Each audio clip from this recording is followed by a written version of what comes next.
Hello to everyone. So I'm Alex Vishnyakov. I'm a founder of Splynx and CEO of the company.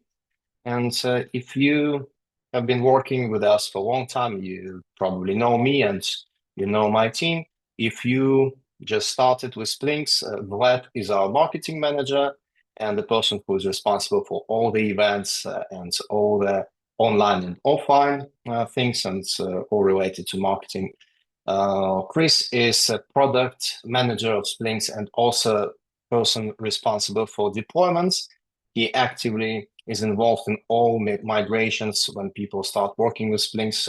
And he's networking engineer as I am as well. So we can answer, I hope, all the questions related to Splynx functionality, features, even networking features, and some advanced configurations.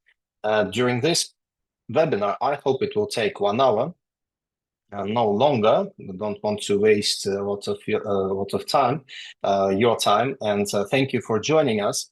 Because I really appreciate that 208 people found time to spend at least this hour with us. We'll be showing and explaining what we added in Splynx release 6.0. I think this release is quite big. We've been working on it for 7, 8 months almost, and it includes plenty of interesting things and plenty of interesting features. And also, I wanted to explain you where are we going with Splynx and why these changes in the product were made and what to expect next. So let me share my screen. Vlad, do you want to add something or before we start sharing? All Just, good? I'll repeat once again that we record this session and also we record all questions and answers, and we will send everything after this webinar to everyone who registered. Also, we will publish it on our website. And in case you have any questions, feel free to type them in the chat. I will be actively answering them. Chris will also help me, and Alex. And also, there is a section question and answers. Please submit questions there too. I'll be answering them during the webinar to assist you. Thank you, Vlad. So first, we have a small presentation regarding Splynx changes, and then also we'll be sharing our screen and we'll show exactly what was changed and what can be done with this new features and new approach that we introduced in Splynx. So Splynx 6.0 release, what we will cover or what we covered in this release and the areas that we will show today. First of all, we did a lot of things related to artificial intelligence to Splynx. I think this technology is crucial and changing. We all know that it's changing the world. We see how it changes everything. And IT is probably one of the first areas where there are big moves and big changes there.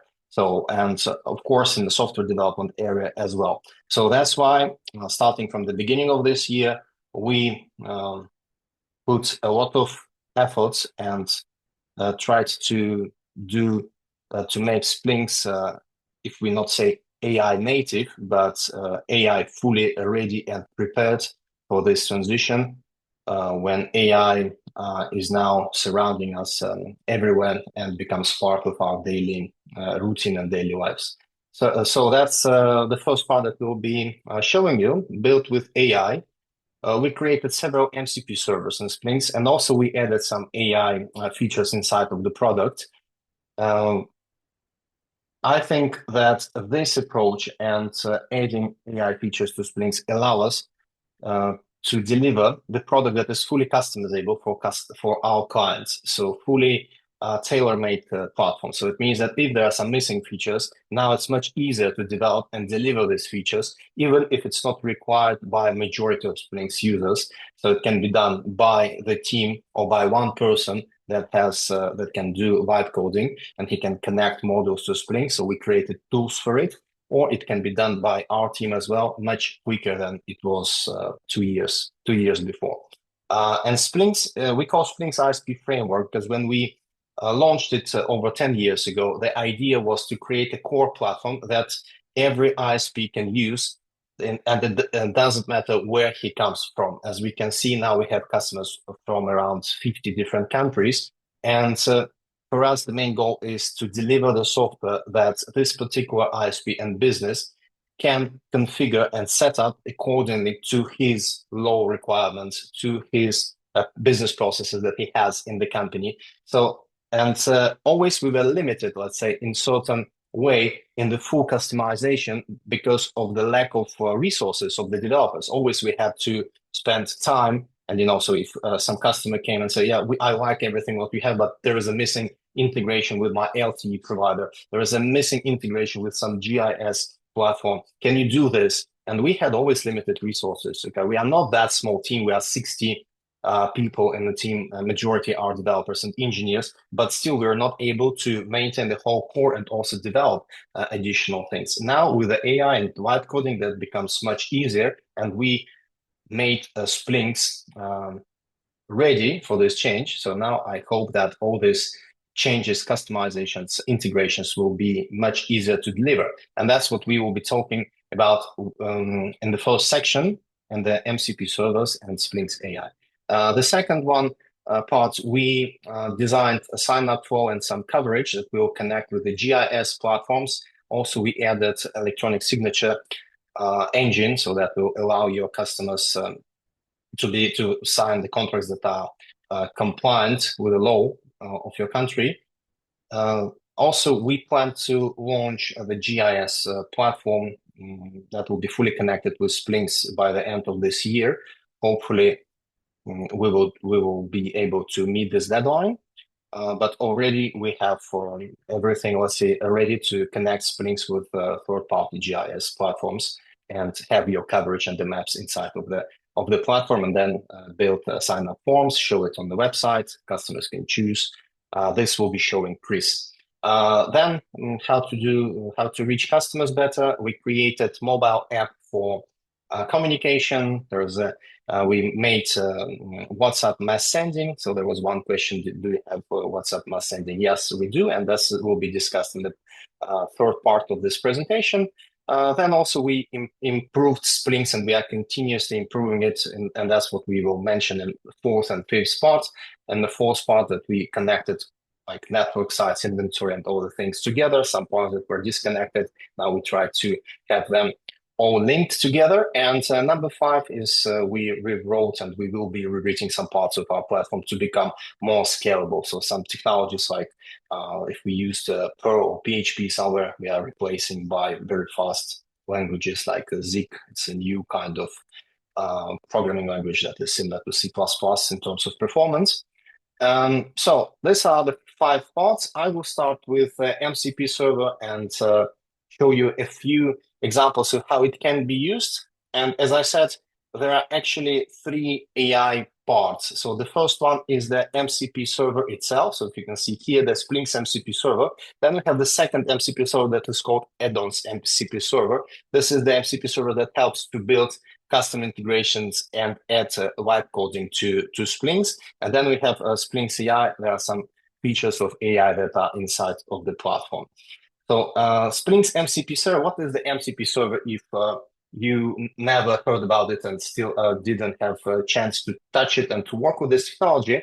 So this is the kind of the API that serves your artificial intelligence tools. It's not like an API that we write for programming languages when we write a code and then we use a REST API. So this is the kind of API that AI is using to connect to our platform and get the data, the requested data. So what we can do there is, of course, we can connect the AI assistant or create AI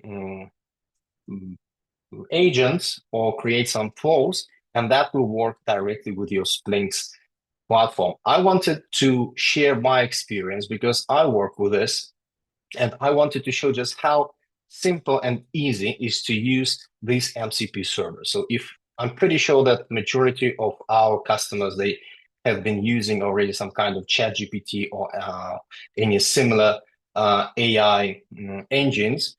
So, and this is my example. I use Claude Code here. And for example, I wanted to create the report. And as you can see, I have my Claude Code connected to the Splynx MCP, and the connection is really straightforward. So it's a few lines of the configuration inside of the settings of the cloud.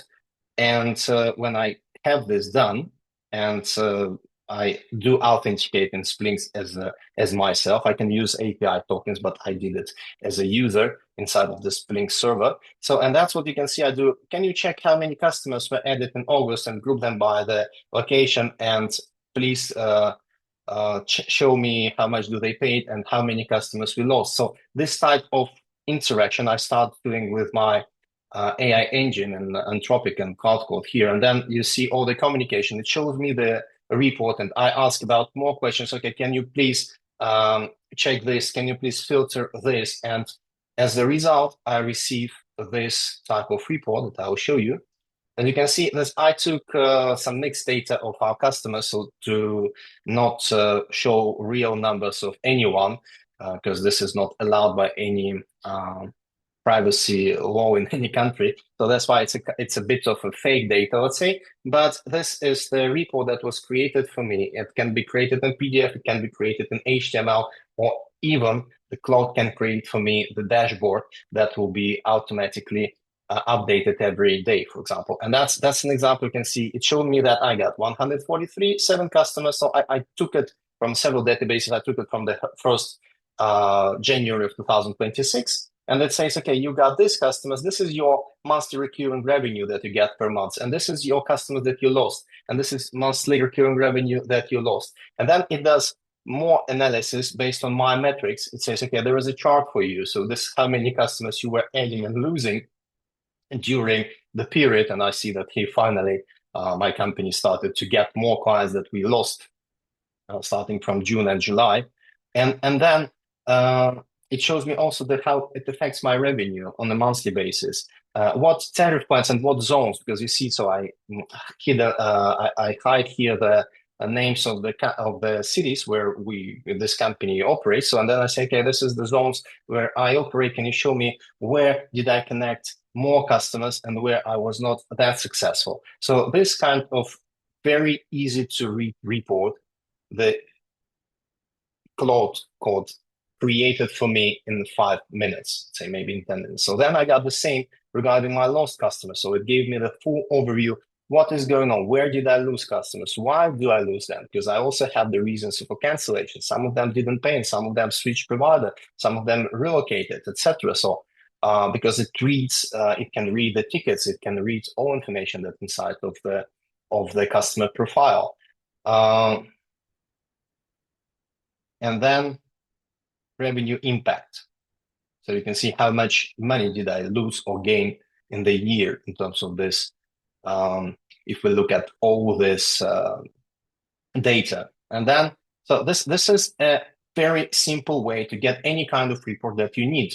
The second way how we can work with this is also I can create the AI agents that will get some reports for me, or that will get some data from Splynx on a daily basis, on a weekly basis. So here, for example, you can see here that my prompt that I created was, it says, generate a weekly Splynx lead reports and send it to Mattermost, because we use the Mattermost, which is the similar software to Slack or Discord.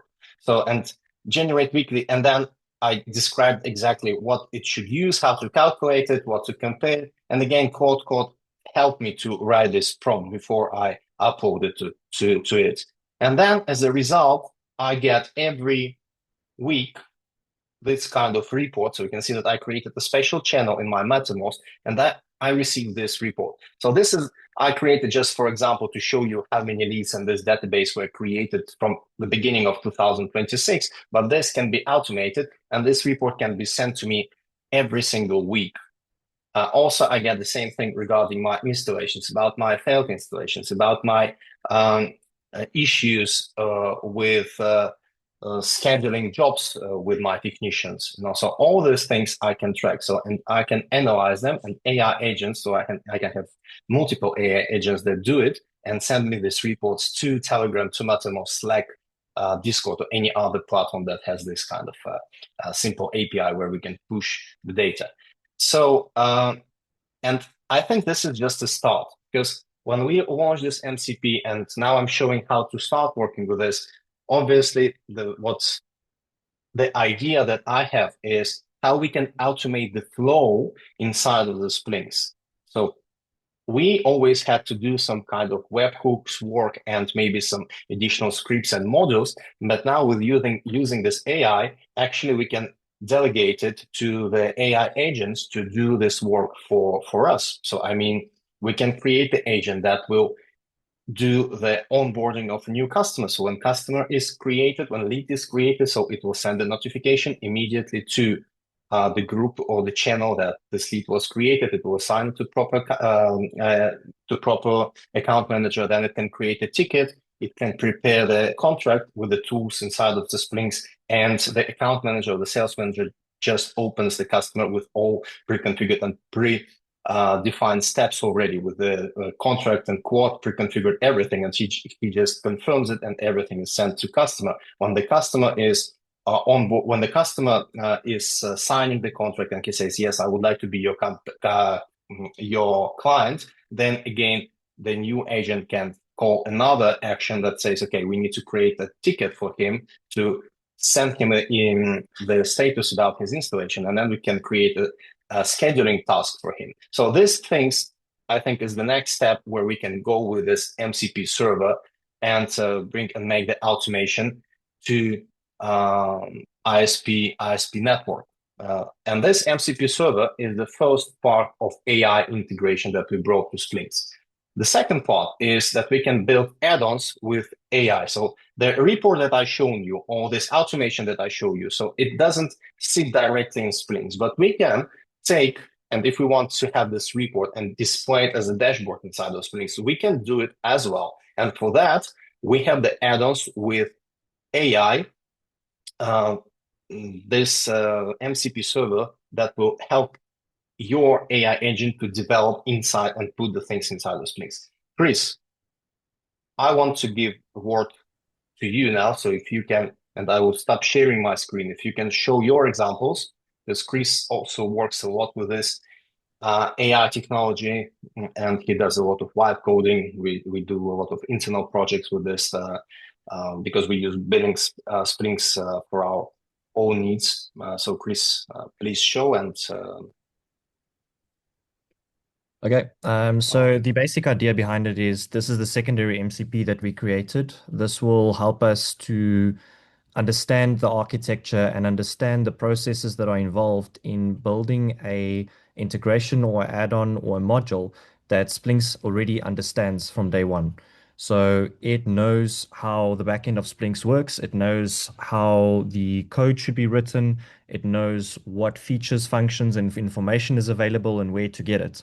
Then it helps your Claude or your ChatGPT that when you build your report, for example, or you build your add-on or you build your integration, it helps your AI to understand on how to write this code at the end of the day, and then to build a successful add-on that if you do host your own server, you can install it yourself via SSH, or you can reach out to our Splynx support if you host it in the cloud, and we can help you install that.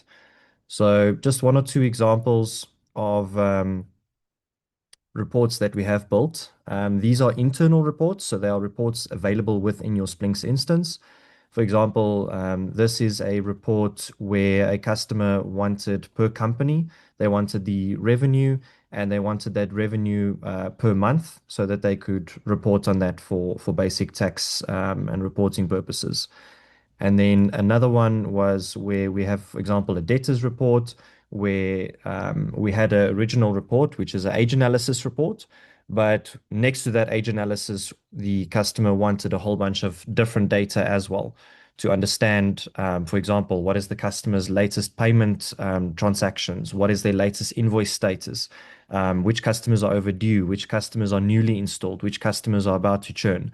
So this is all a combination of reports, data, information that was then used to create a completely new integration or add-on in this case. And there's tons of examples like this that can be used. This is a very, very new technology, so it'll be really interesting to see. I know some of our customers have already started using this. That some of them have already built their own add-ons, their own integrations. They've used it to take their old add-ons and integrations and improve it into Splynx even more.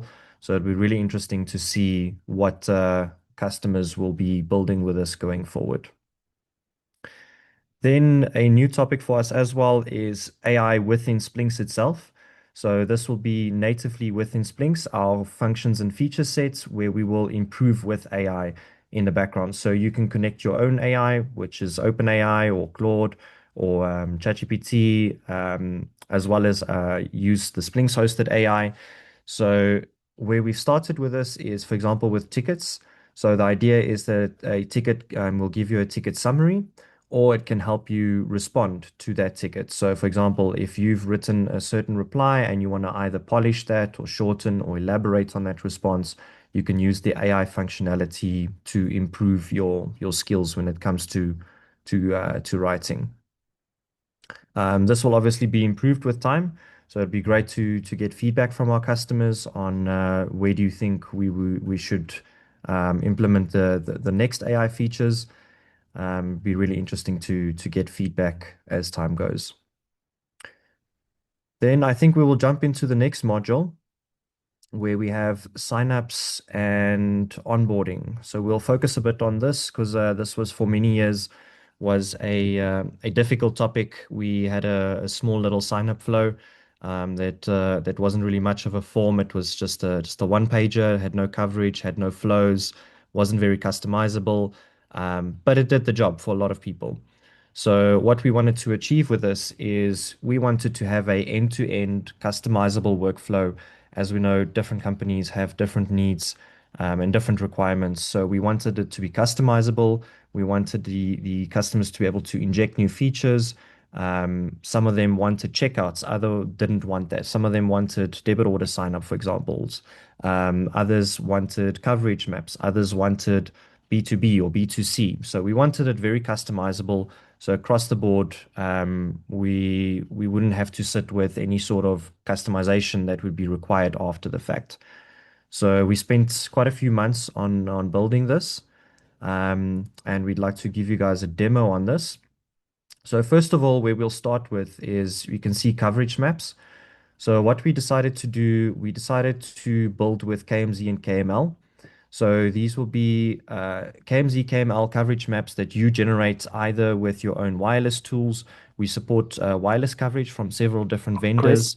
Chris, just a second. You still sharing presentation or One you second. sharing a screen? Yeah. Go ahead.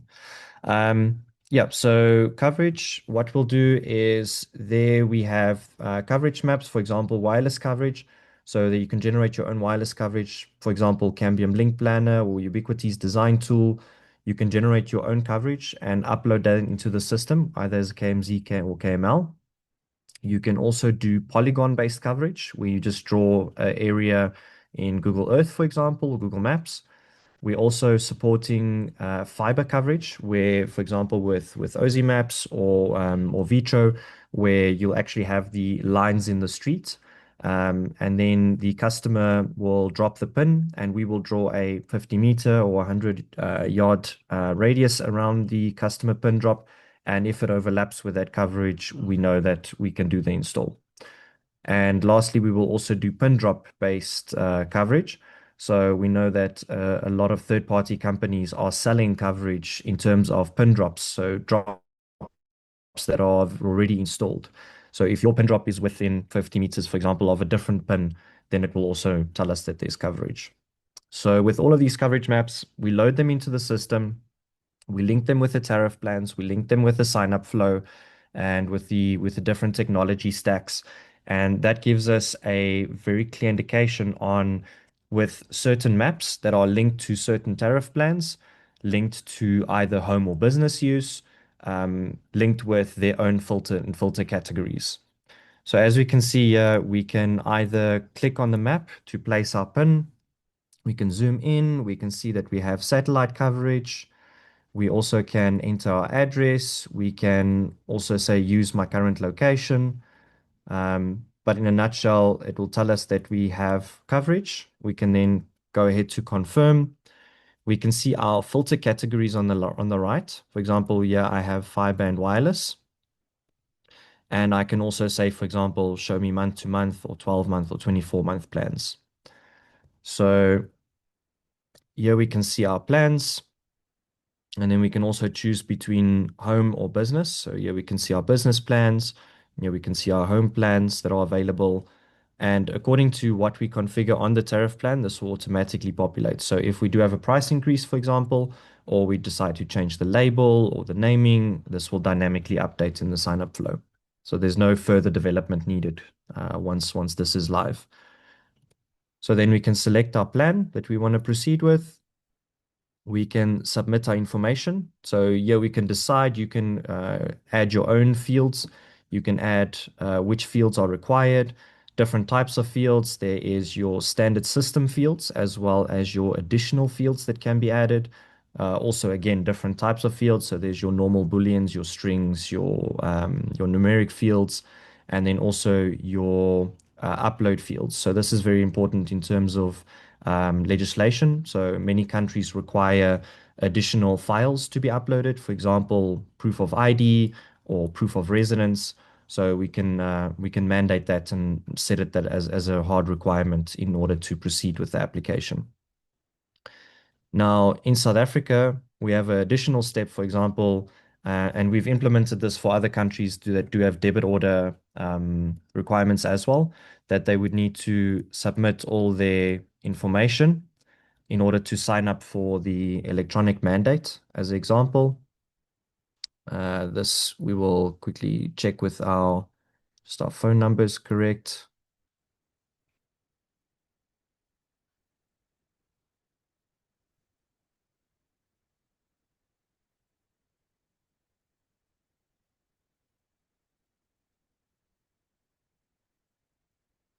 So in this case, it is linked up to Netcash. We also have integration with IPPay and Go Cardless, authorized.net.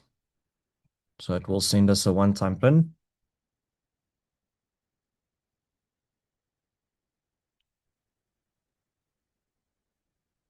Just wait a second for that to come through.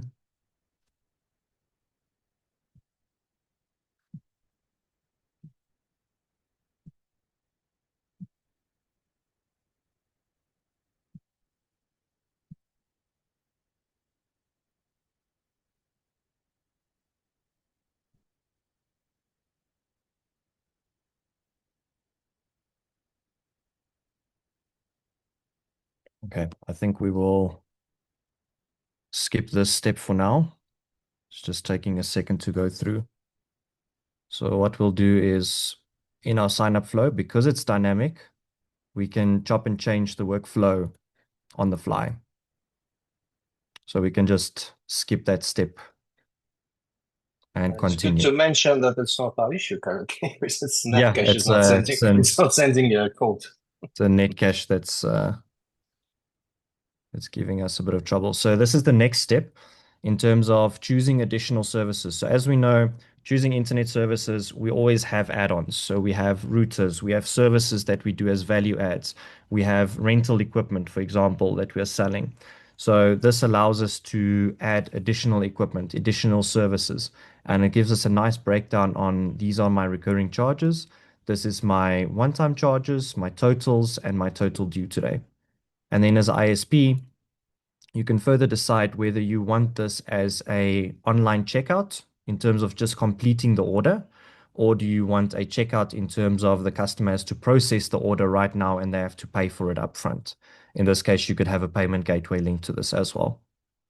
So then we can agree. And also on the signature side, we have a brand new feature as well, which we'll talk about in a second, which is the electronic signature tool through EIDAS, which is a European standard.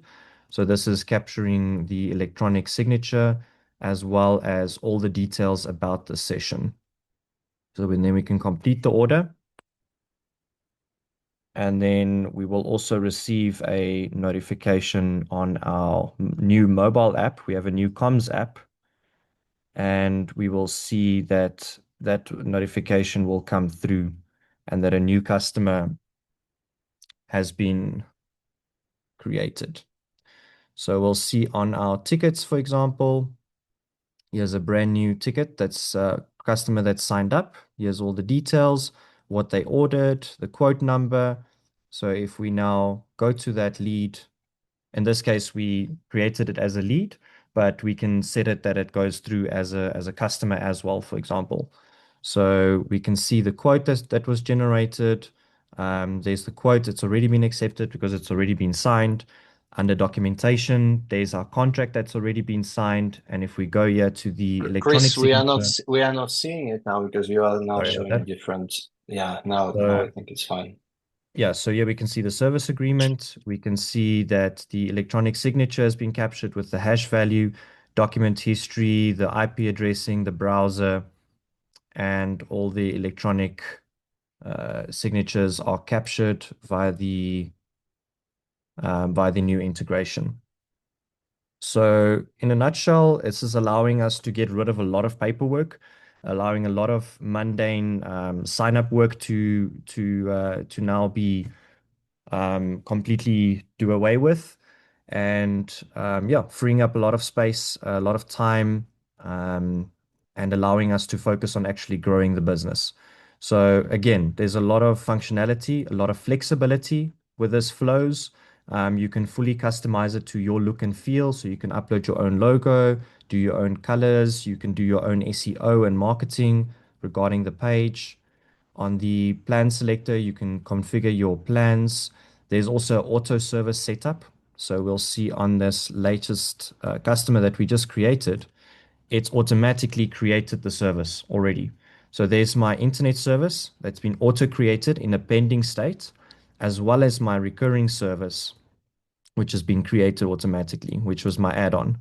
Now, another new feature in the system is that the automatic activation of pending services. So what will happen is the moment that service gets installed, and this has been a feature request for many, many years, the moment we install that service and it gets its first packet, it will automatically activate that service and it will automatically start billing that service. So no more manual activations, no more phoning into the office and activating it and getting the billing up and running. That is all been automated now.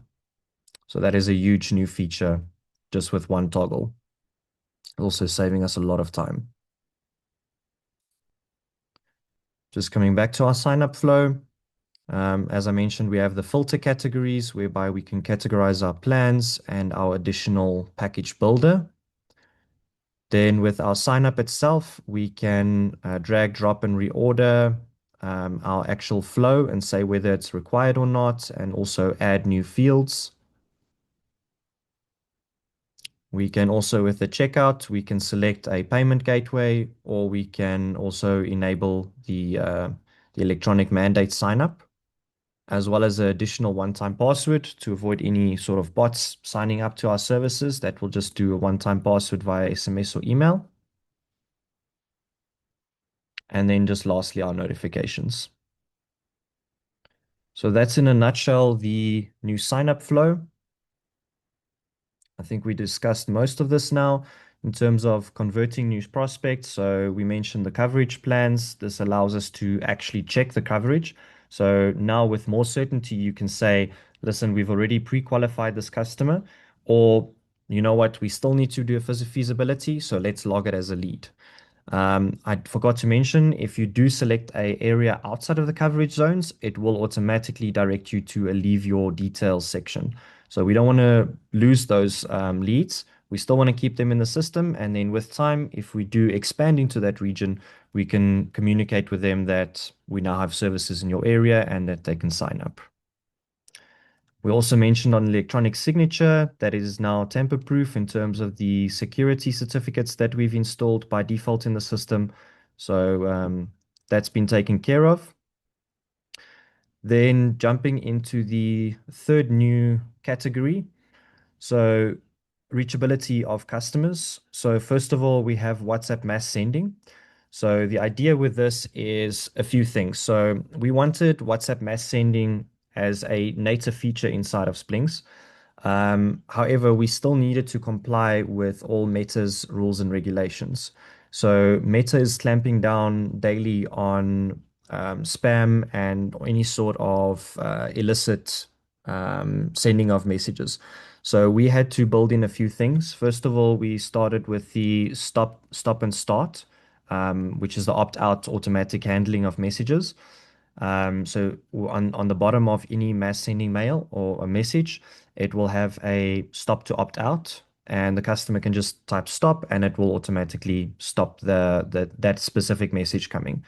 So you'll see when you do your templates that you register with Meta, it will categorize it as either marketing or promotional or service or utility.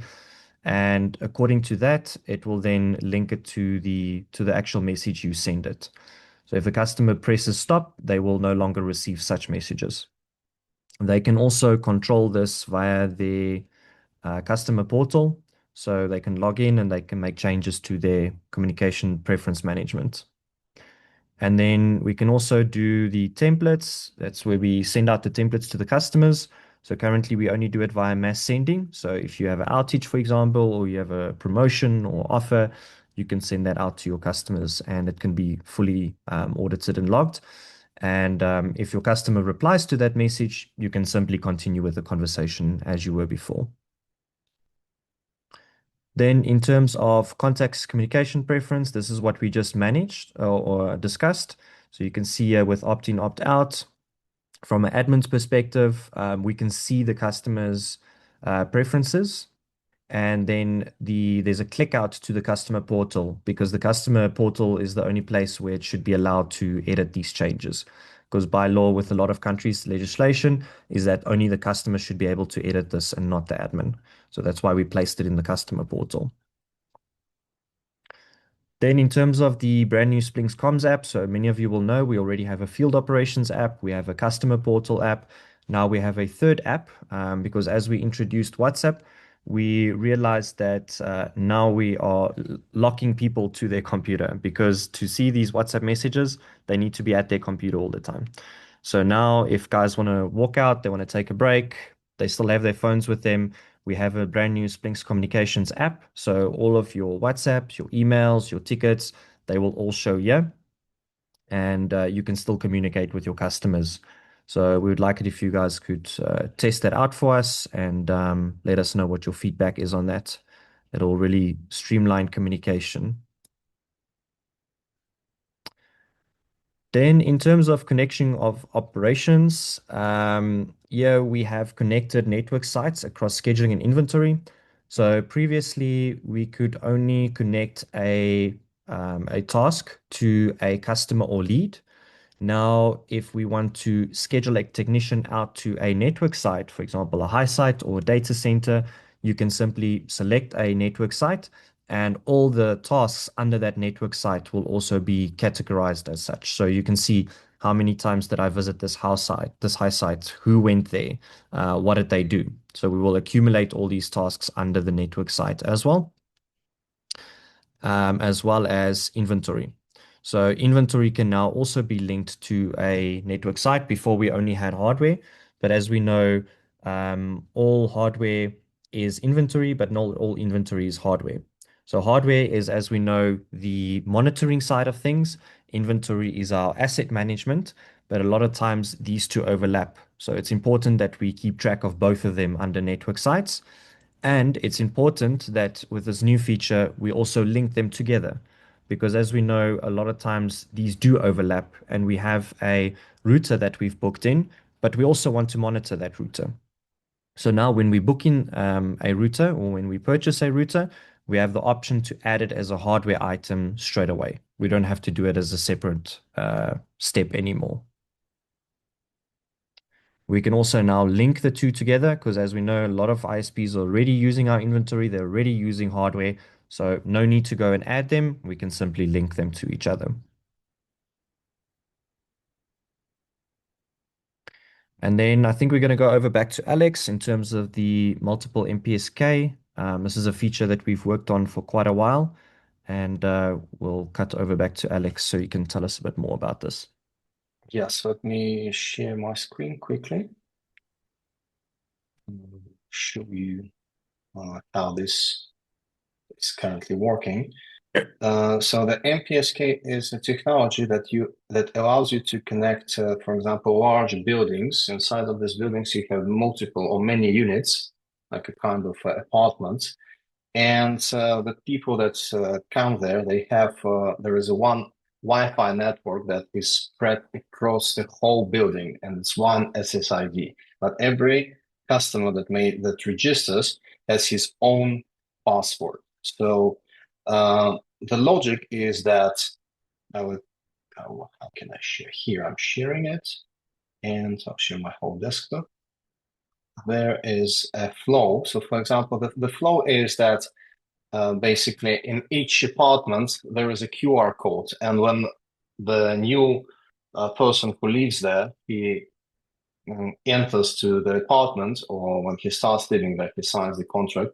So he scans the QR code and he goes through this setup to receive the unique PSK or unique password to this shared Wi-Fi network. So as I said, again, it's a setup. When you have a large building, inside of this building, there's one SSID. It can have 200 access points, but they all share one SSID, and every customer has his own password, unique password. So, and this password is configured in Splynx, and all access points, they check if the password is in Splynx via radius protocol. So this onboarding is there. So you can see that, so it's coming from Alex building 2, then it says choose your plan. So for example, he chooses the plan which costs nothing, it's a zero price plan.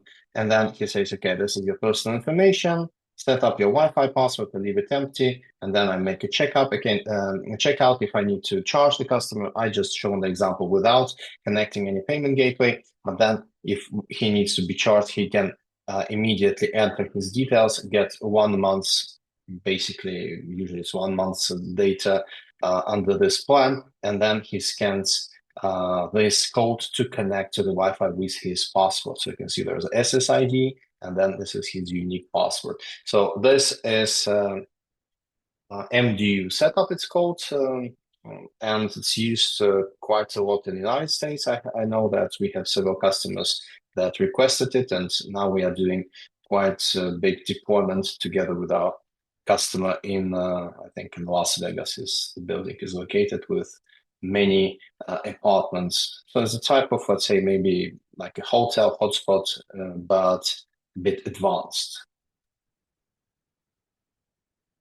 Yeah, so I stop sharing. Chris, thank you.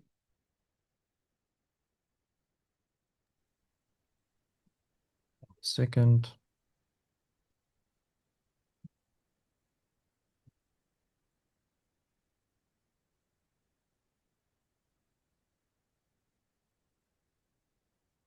Okay, so next we'll talk about scale and control. So first things first is we did a performance rewrite into Zig. So this is quite a new architecture that took over from a lot of existing processes in Splynx. So a lot of existing processes have now been rewritten to this new architecture in forms of scalability for speed improvements as well. So this will drastically improve the speed, and also at higher volumes will help with the system performance. So I'm sure those numbers will be pushed up even more as time goes. As we said, faster parts for radius, fair usage policy, queues, monitoring, and we also have implemented, after many years, as we can see, a dark mode selector for Splynx. So you can simply toggle it between light and dark with a click of a button, and it will remember this is per admin. So every admin has its own preference. It will remember what you chose. So in terms of finance updates, we have a few new features here. We can now store multi-payment cards per vendor. These are for the vendors that do support it. So basically, they can then set a default card with a fallback. So if the first one fails for whatever reason, they can fall back to the second card. And we will add more support for more vendors as time goes by. And we've also added voiding of payments for supported payment gateways that do have that functionality. And then lastly, for reporting, monthly revenue, recurring revenue reports and help desk work log reports. Some of you will know we had a custom add-on in the past whereby you could log work hours. Now we've built this in natively into Splynx. So with any ticket reply, you can actually log your hours that you spent. So for example, if I spent a certain amount of time on a certain task, I can log that time and that hours will show up under my reporting. So if we can see here under the report here, we have the log time per ticket, so we can see how much time the engineer spent, who spent what amount of time during a specified time. Also, the log time per customer, so we can see which customers generated the most amount of support and help desk time, as well as labels. So as we know, labels are very powerful in terms of categorization of different types of tickets, in terms of RFOs, in terms of RCAs, fault types. So these are very powerful in terms of customization. So now we can use those labels to actually draw reports for them as well. So there are many other new features inside of Splynx, some of them that we didn't cover today, but we will be sending out the full release notes and change log in due course. And we will be looking forward to everyone's feedback, looking forward to everyone testing the new software, the new updates. And as always, please provide us with your feedback and looking forward to hearing from everyone.